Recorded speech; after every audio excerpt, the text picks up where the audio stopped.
Sur les routes de Damas, Saül, arrêté par une grande lumière, entend une voix qui vient du ciel et lui dit « Je suis Jésus ». Le Saint-Esprit remplit l'esprit de l'homme et lui communique l'esprit même de Jésus. Il le fait un même esprit avec l'esprit du Seigneur glorifié. Il lui communique la vie et la nature de Christ pour l'édification de la créature nouvelle, recréée en la ressemblance du Seigneur. Romains 8, 29. Hébreux 11, 2, 13.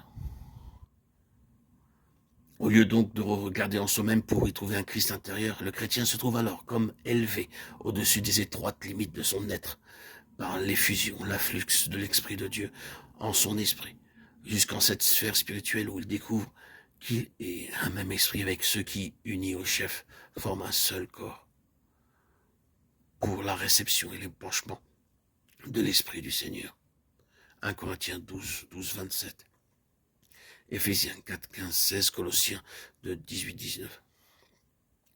Ce courant de l'Esprit de Dieu, dont l'Esprit de l'homme porte sa propre marque. Il apporte avec soi l'amour, la joie, la liberté, l'animation, l'élasticité, la lumière, la puissance.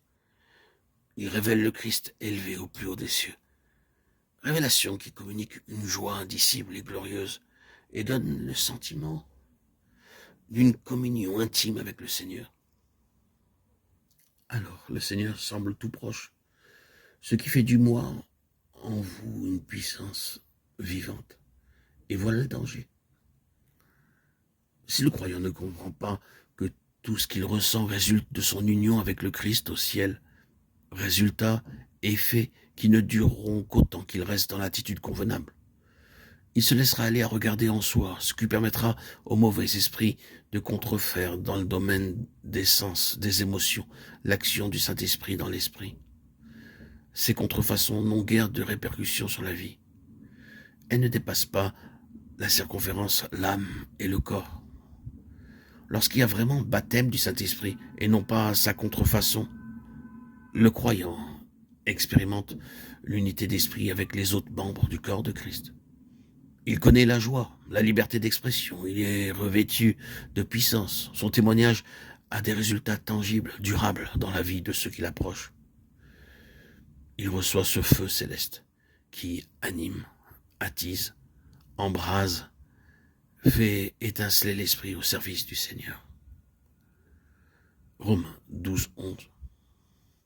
S'il y a contrefaçon, il arrive que les phénomènes ou expériences surnaturelles se produisent à l'instant même où quelques mauvais esprits s'affirment.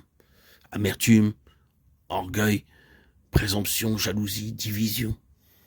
Et ceci prouve que les susdites expériences ne peuvent pas procéder de l'esprit, ou que l'esprit n'est pas en communion avec le Saint-Esprit, ou enfin que le Saint-Esprit ne peut plus faire croître les purs fruits de l'esprit. Ceci peut n'être que momentané jusqu'à ce que l'esprit, retrouvant sa position normale, collabore à nouveau avec le Saint-Esprit.